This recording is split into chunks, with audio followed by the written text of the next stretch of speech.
Assalamualaikum warahmatullahi wabarakatuh. Eh, Kita lagi dengan saya ya, Pak Adlim. Sekarang kita akan melanjutkan pembelajaran ekonomi yang kemarin ya. Jadi kita akan melangkah ke bab baru sekarang, yaitu bab 3 ya. Bab 3 di sini itu adalah bab tentang ketenaga kerjaan ya. Nah, seperti kamu tahu namanya ketenaga kerjaan, berarti yang akan kita pelajari. Nah, ini adalah peta konsep atau tujuan pembelajaran yang akan kita pelajari ya. Jadi seperti yang kemarin-kemarin ini, silakan dibuat tugas ya, dibuat peta konsep yang bagus, nanti dikumpulkan di GC ya. Jadi yang akan kita pelajari adalah ketenaga kerjaan. Konsepnya itu ada pengertian, angkatan kerja dan tenaga kerja, kemudian masalahnya, kemudian sistem upah, yaitu kan kalau kita kerjakan kita nyari upah ya. Nah, kita akan belajar upahnya itu apa saja ya. Kemudian pengangguran. Nah, kita juga akan pelajari orang yang nggak kerja ya, atau orang yang nganggur, nanti apa saja lah, nanti saja ya. Kalau kamu lihat gambar ini, di sini itu adalah gambar orang yang nyari kerja ya. Ini adalah job fair lah. Kalian bisa bayangkan perjuangannya orang nyari kerja di masa depan. Ketika nanti kamu lulus ya seperti ini ya. Orang nyari kerja itu ya seperti ini. Ini ada orang yang banyak, kemudian di situ ada orang nyari kerja, dan ini adalah lowongan kerja atau lamaran kerja ya. Padahal yang diambil cuma sedikit ya, tapi lamarannya segitu banyaknya. Lalu kamu bisa bayangkan ya.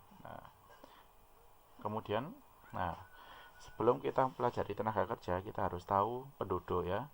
Nah, jumlah penduduk di Indonesia itu adalah ini 269,6 juta jiwa. Ini adalah jumlah penduduk Indonesia ya. Nah, diantaranya ada 135 juta laki-laki dan 134 juta perempuan. Oke. Kemudian di antara penduduk ini 24,5-nya itu adalah masih bocil ya. Nah, bocil FF. Kemudian usia produktif itu adalah usia 15 sampai 64 tahun, itu adalah 185,22 juta, dan yang lansia atau yang tuwir-tuwir ya, itu adalah 18,06 juta jiwa. Oke. Dengan persebaran penduduk paling banyak di trio Jawa ya. Jawa Barat, Jawa Timur, dan Jawa Tengah. Oke. Dari ini, kita tahu angkatan kerja itu adalah orang yang kerja ya. Berarti angkatan kerja itu adalah orang yang masih di usia ini, 15 sampai 64 tahun. Oke.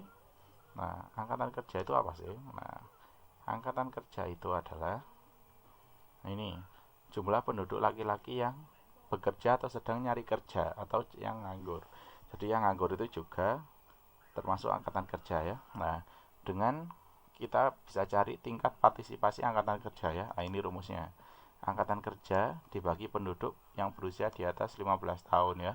Nah, kita lihat di sini, jika penduduk negara Bansley itu 314.000 dan angkatan kerja 151 dan di atas 15 tahun ini ya. Nah, yang ditanyakan adalah TPAK-nya atau tingkat partisipasi angkatan kerja. Kita masukkan ke rumus ya. Ini kali 100% ya. Nah, hasilnya itu 1,5 ya. Nah, ini hanya pengetahuan saja ya. Jadi nggak usah terlalu dipelajari, oke? Ini buat pengetahuan buat kamu saja ya. Nah, dari sini, ada namanya kesempatan kerja. Lah, ini adalah lowongan ya. Jadi orang kalau kerja itu pasti yang dicari pertama adalah lowongannya. Nah, lowongan kerja itu namanya kesempatan kerja ya. Ada dua, yaitu ada yang permanen dan temporer. Kalau permanen itu berarti maksudnya ketika kamu kerja di sini, kamu akan kerja di sini sampai kamu nanti pensiun ya, atau nggak kerja.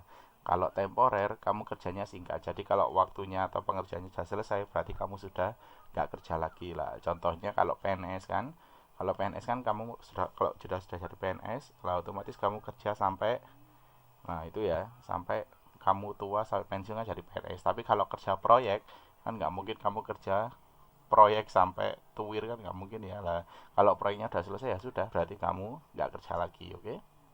Nah, di sini ada PNS sama pengusaha. Lebih enak jadi mana ya, jadi PNS atau pengusaha. Oke. Kemudian ada tenaga kerja ya. Nah, tenaga kerja itu dibagi jadi dua. Di sini ada yang menurut keahlian sama menurut fungsi dan pokok lah.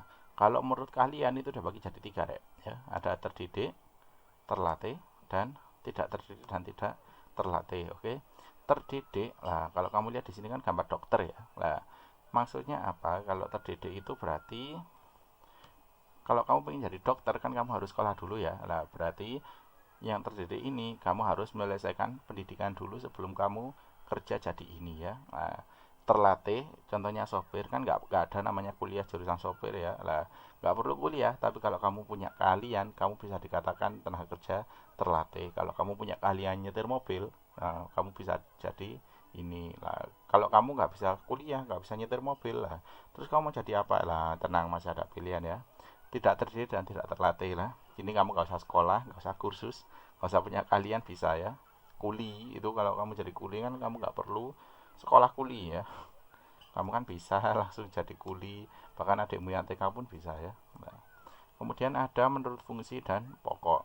Ada namanya produksi, pemasaran, dan administrasi ya. Kalau produksi itu berarti dia kerja di bagian produksi barang ya. Nah, kayak di pabrik itu contohnya dia jadi karyawan pabrik, oke. Nah, produksi. Kalau pemasaran, nah setelah kamu sudah produksi barang, kan barang itu harus kamu pasarkan ya. Nah, harus ada yang kerja di pemasaran. Ini biasanya yang pinter-pinter ngoceh ini ya, cocok ini ya. Jadi tugasnya mendistribusikan barang kepada konsumen. Nah, yang terakhir ada bidang administrasi ya. Jadi yang kerja di kantor, yang ngurusi laporan keuangan dan lain-lain. Nah, berarti di bidang administrasi, oke. Nah, kemudian kalau kamu kerja, kan yang kamu cari upah ya. Nah, upah itu ternyata teorinya banyak, Rek. Nah, ada 4 yang wajib kita ketahui, itu ada 4 ya. Ada namanya teori upah alami ya, David Ricardo. Kemudian upah besi ya, Ferdinand Lassalle namanya. Upah kesejahteraan dan upah etika ya. Nah, upah alami, lah ini yang menganut adalah David Ricardo ya. Nah, upah alami itu adalah upah yang besarnya tergantung permintaan dan penawaran tenaga kerja di pasar ya. Nah, maksudnya apa ini? Nah, permintaan dan tenaga kerja di pasar ini maksudnya gimana? Maksudnya gini, Rek. Jadi kalau misalnya di suatu daerah itu ada tenaga kerja atau orang yang pengen kerja sebanyak 100 orang ya. Nah, sedangkan di daerah X itu ada perusahaan dengan gaji 100 juta. Lah, upah alami itu adalah upah di mana semua orang yang 100 ini semuanya dapat gaji. Nah, jadi upah yang terbentuk secara alami ya. Lah, berarti kalau kamu lihat ini upah alaminya berapa ketemunya, Rek? Upah alaminya ketemu 1 juta ya. Nah, 1 juta ini lah itu termasuk upah alami ya. Lah, ada lagi namanya upah pasar ya. Lah, upah pasar ini adalah upah yang diterima sebenarnya ya. Kalau upah alami ini adalah reng-rengan atau kira-kira orang di daerah X itu dapat berapa lah. Kalau upah pasar ini upah yang benar-benar diterima ya. Contohnya, kalau misalnya upah yang diterima pekerja itu 1.500.000, nah berarti kan dia di atasnya upah pasar ya. Nah, berarti kesimpulannya apa? Nah, ini. Jika upah pasar itu lebih besar dari upah alami, berarti kemakmuran tenaga kerjanya itu bagus ya. Nah, seperti itu maksudnya ya. Saya sudah paham ya. Nah, kemudian setelah upah alami ada namanya upah besi ya. Nah, jangan dibayangkan upah besi ini pekerjanya dapat upah besi berungkulan itu enggak ya. Nah, maksudnya gini, Rek. Karena kalau tadi kamu nganut upah alami ya. Upah alami itu kan berarti kamu yang diterima upah minimum ya. Nah, semuanya dapat upah. Lah, pekerja itu dapat apa gitu loh ya. Kan nggak dapat apa-apa. Lah, muncullah teori upah besi ini ya. Dia lebih belani pengusaha kasarannya ya. Jadi kalau upah besi ini, jadi pekerja itu cuma dapat upah minim ya. Tapi pengusaha bisa dapat upah sebesar-besarnya. Contohnya gini. Jadi misalnya 100 juta tadi ya. Nah, kalau menurut upah besi ini, pengusaha dapat 90% dan pekerja atau karyawan hanya dapat 10%, hanya dapat 10%-nya. Nah, seperti itu. Jadi 90 banding 10. Bandingkan kalau 100 juta berarti dapat berapa? 1 juta dibagi ya 100 juta 10%-nya berarti 10 juta dibagi 100 orang. Berarti masing-masing orang dapat cuma 100.000. Bayangkan ya, dapat 100.000.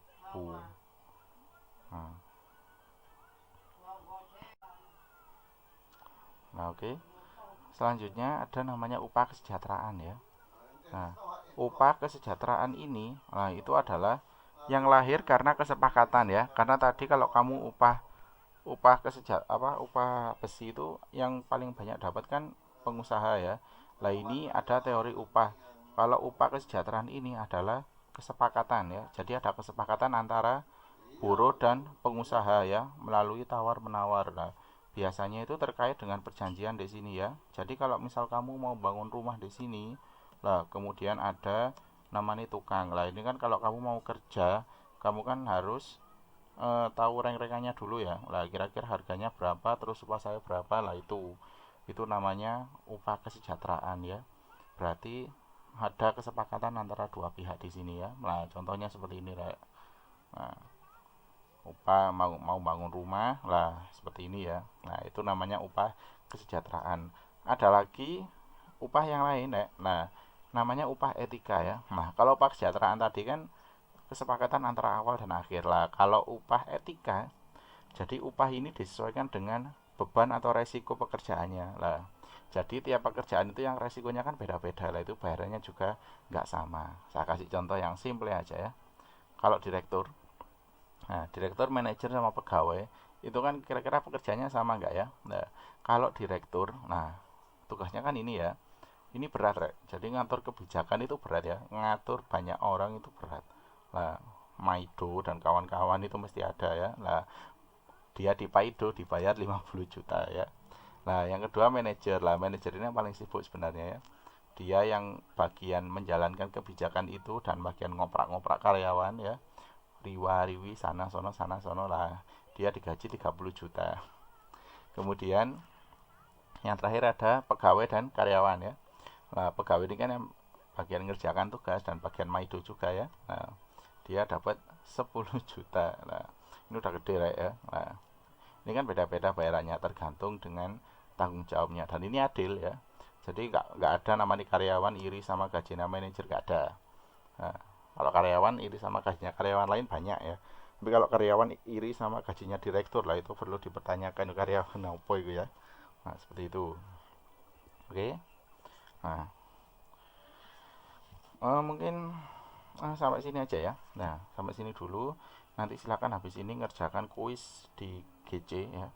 Di GC nanti ada kuis, nanti silakan dikerjakan. Oke.